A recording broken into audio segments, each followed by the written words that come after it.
Pride and Prejudice by Jane Austen, Volume 2, Chapter 12. Elizabeth awoke the next morning to the same thoughts and meditations which had at length closed her eyes. She could not yet recover from the surprise of what had happened. It was impossible to think of anything else, and totally indisposed for employment, she resolved soon after breakfast to indulge herself in air and exercise.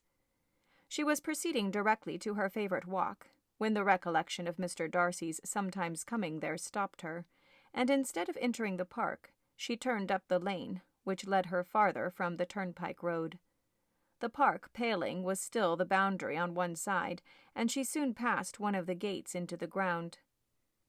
After walking 2 or 3 times along that part of the lane, she was tempted, by the pleasantness of the morning, to stop at the gates and look into the park.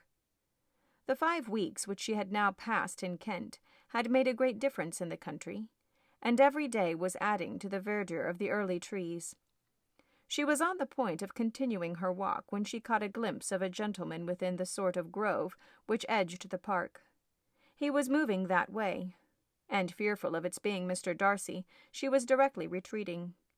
But the person who advanced was now near enough to see her, and stepping forward with eagerness, pronounced her name. She had turned away, but on hearing herself called, though in a voice which proved it to be Mr. Darcy, she moved again towards the gate. He had by that time reached it also, and holding out a letter, which she instinctively took, said with a look of haughty composure, "I have been walking in the grove some time in hope of meeting you.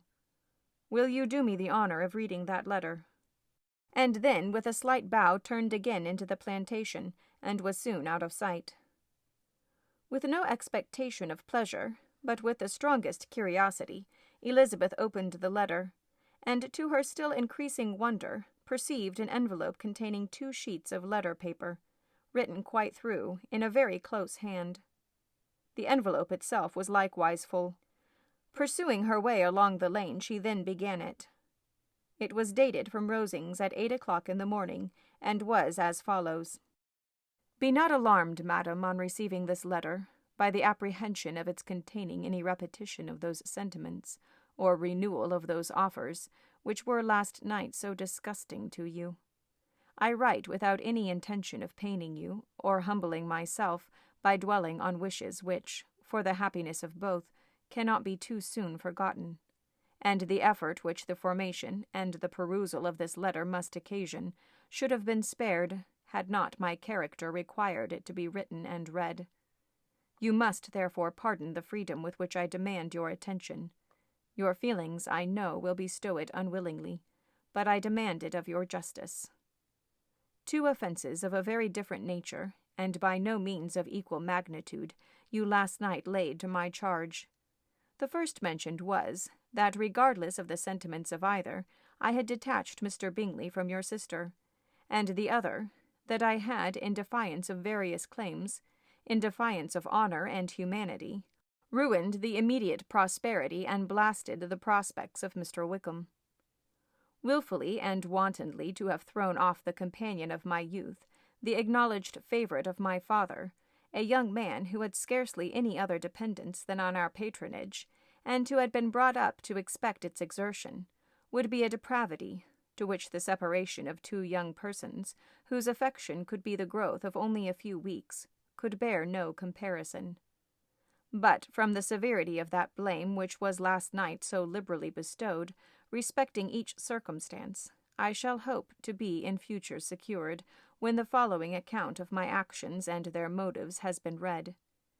If, in the explanation of them which is due to myself, I am under the necessity of relating feelings which may be offensive to yours, I can only say that I am sorry.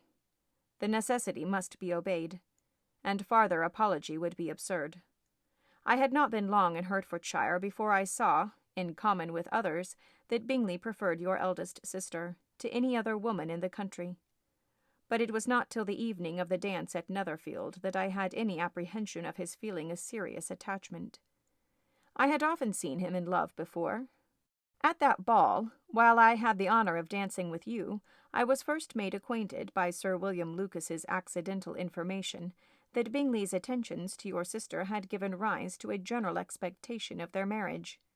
He spoke of it as a certain event, of which the time alone could be undecided. From that moment I observed my friend's behaviour attentively, and I could then perceive that his partiality for Miss Bennet was beyond what I had ever witnessed in him. Your sister I also watched. Her look and manners were open, cheerful, and engaging as ever, but without any symptom of peculiar regard, and I remained convinced from the evening's scrutiny that though she received his attentions with pleasure, she did not invite them by any participation of sentiment. If you have not been mistaken here, I must have been in an error. Your superior knowledge of your sister must make the latter probable. If it be so, if I have been misled by such error to inflict pain on her, your resentment has not been unreasonable. But I shall not scruple to assert that the serenity of your sister's countenance and air was such as might have given the most acute observer a conviction that, however amiable her temper, her heart was not likely to be easily touched. That I was desirous of believing her indifferent is certain. But I will venture to say that my investigations and decisions are not usually influenced by my hopes or fears. I did not believe her to be indifferent because I wished it. I believed it on impartial conviction, as truly as I wished it in reason. My objections to the marriage were not merely those which I last night acknowledged to have required the utmost force of passion to put aside, in my own case. The want of connection could not be so great an evil to my friend as to me. But there were other causes of repugnance, causes which, though still existing, and existing to an equal degree in both instances, I had myself endeavoured to forget, because they were not immediately before me. These causes must be stated, though briefly. The situation of your mother's family, though objectionable, was nothing in comparison of that total want of propriety so frequently, so almost uniformly betrayed by herself, by your 3 younger sisters, and occasionally even by your father. Pardon me. It pains me to offend you. But amidst your concern for the defects of your nearest relations, and your displeasure at this representation of them, let it give you consolation to consider that, to have conducted yourselves so as to avoid any share of the like censure, is praise no less generally bestowed on you and your eldest sister, than it is honourable to the sense and disposition of both. I will only say farther that from what passed that evening, my opinion of all parties was confirmed, and every inducement heightened, which could have led me before to preserve my friend from what I esteemed a most unhappy connection. He left Netherfield for London on the day following, as you, I am certain, remember, with the design of soon returning. The part which I acted is now to be explained. His sister's uneasiness had been equally excited with my own. Our coincidence of feeling was soon discovered, and alike sensible that no time was to be lost in detaching their brother, we shortly resolved on joining him directly in London. We accordingly went, and there I readily engaged in the office of pointing out to my friend the certain evils of such a choice. I described and enforced them earnestly. But however this remonstrance might have been staggered or delayed his determination, I do not suppose that it would ultimately have prevented the marriage, had it not been seconded by the assurance which I hesitated not in giving, of your sister's indifference. He had before believed her to return his affection with sincere, if not with equal, regard, but Bingley has great natural modesty, with a stronger dependence on my judgment than on his own. To convince him, therefore, that he had deceived himself was no very difficult point. To persuade him against returning into Hertfordshire with that conviction had been given was scarcely the work of a moment. I cannot blame myself for having done thus much. There is but one part of my conduct in the whole affair on which I do not reflect with satisfaction. It is that I condescended to adopt the measures of art so far as to conceal from him your sister's being in town. I knew it myself, as it was known to Miss Bingley, but her brother is even yet ignorant of it. That they might have met without ill consequence is perhaps probable, but his regard did not appear to me enough extinguished for him to see her without some danger. Perhaps this concealment, this disguise, was beneath me. It is done, however, and it was done for the best. On this subject I have nothing more to say, no other apology to offer. If I have wounded your sister's feelings, it was unknowingly done, and though the motives which governed me made to you very naturally appear insufficient, I have not yet learned to condemn them. With respect to that other, more weighty accusation of having injured Mr. Wickham, I can only refute it by laying before you the whole of his connection with my family. Of what he has particularly accused me, I am ignorant, but of the truth of what I shall relate, I can summon more than one witness of undoubted veracity. Mr. Wickham is the son of a very respectable man, who had for many years the management of all the Pemberley estates, and whose good conduct in the discharge of his trust naturally inclined my father to be of service to him, and on George Wickham, who was his godson. His kindness was therefore liberally bestowed. My father supported him at school and afterwards at Cambridge. Most important assistance, as his own father, always poor from the extravagance of his wife, would have been unable to give him a gentleman's education. My father was not only fond of this young man's society, whose manners were always engaging. He had also the highest opinion of him, and hoping the church would be his profession, intended to provide for him in it. As for myself, in its many, many years since I first began to think of him in a very different manner, the vicious propensities, the want of principle which he was careful to guard from the knowledge of his best friend, could not escape the observation of a young man of nearly the same age with himself, and who had opportunities of seeing him in unguarded moments, which Mr. Darcy could not have. Here again I shall give you pain. To what degree you only can tell. But whatever may be the sentiments which Mr. Wickham has created, a suspicion of their nature shall not prevent me from unfolding his real character. It adds even another motive. My excellent father died about 5 years ago, and his attachment to Mr. Wickham was to the last so steady that in his will he particularly recommended it to me, to promote his advancement in the best manner that his profession might allow, and if he took orders, desired that a valuable family living might be his as soon as it became vacant. There was also a legacy of £1,000. His own father did not long survive mine, and within half a year from these events Mr. Wickham wrote to inform me that, having finally resolved against taking orders, he hoped I should not think it unreasonable for him to expect some more immediate pecuniary advantage, in lieu of the preferment, by which he could not be benefited. He had some intention, he added, of studying the law, and I must be aware that the interest of £1,000 would be a very insufficient support therein. I rather wished than believed him to be sincere, but at any rate was perfectly ready to accede to his proposal. I knew that Mr. Wickham ought not to be a clergyman. The business was therefore soon settled.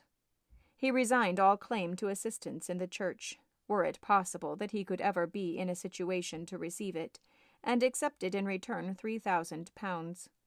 All connection between us seemed now dissolved. I thought too ill of him to invite him to Pemberley, or admit his society in town. In town I believe he chiefly lived, but his studying the law was a mere pretence, and being now free from all restraint, his life was a life of idleness and dissipation. For about 3 years I heard little of him, but on the decease of the incumbent of the living, which had been designed for him, he applied to me again by letter for the presentation. His circumstances, he assured me, and I had no difficulty in believing it, were exceedingly bad. He had found the law a most unprofitable study, and was now absolutely resolved on being ordained, if I would present him to the living in question, of which he trusted there could be little doubt, as he was well assured that I had no other person to provide for, and I could not have forgotten my revered father's intentions. You will hardly blame me for refusing to comply with this entreaty, or for resisting every repetition of it. His resentment was in proportion to the distress of his circumstances, and he was doubtless as violent in his abuse of me to others as in his reproaches to myself. After this period every appearance of acquaintance was dropped. How he lived I know not, but last summer he was again most painfully obtruded on my notice. I must now mention a circumstance which I would wish to forget myself, and which no obligation less than the present should induce me to unfold to any human being. Having said thus much, I feel no doubt of your secrecy, My sister, who is more than 10 years my junior, was left to the guardianship of my mother's nephew, Colonel Fitzwilliam, and myself.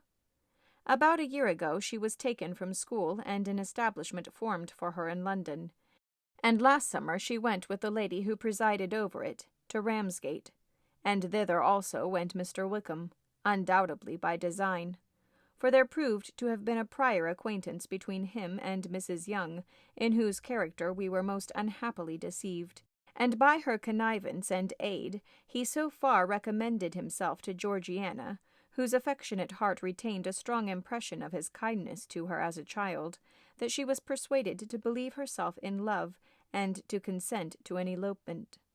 She was then but 15, which must be her excuse, and after stating her imprudence, I am happy to add that I owed the knowledge of it to herself.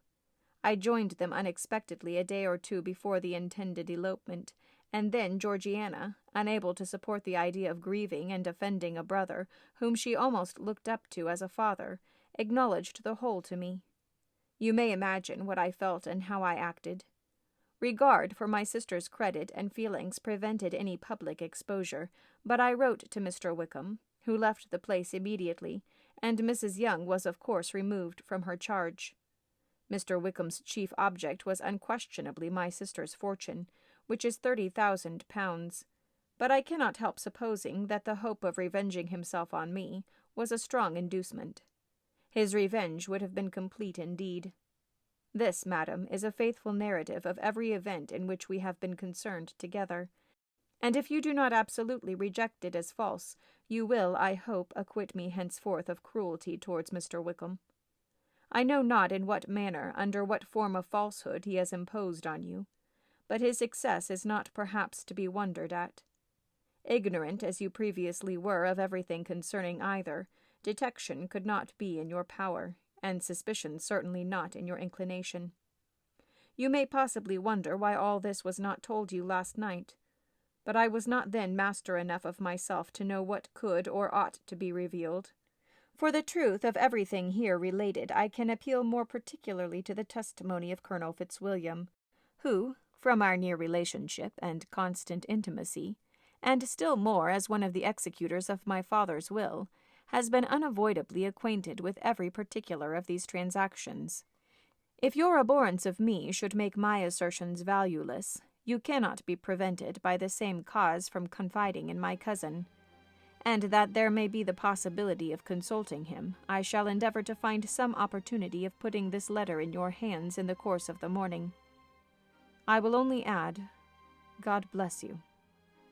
Fitzwilliam Darcy.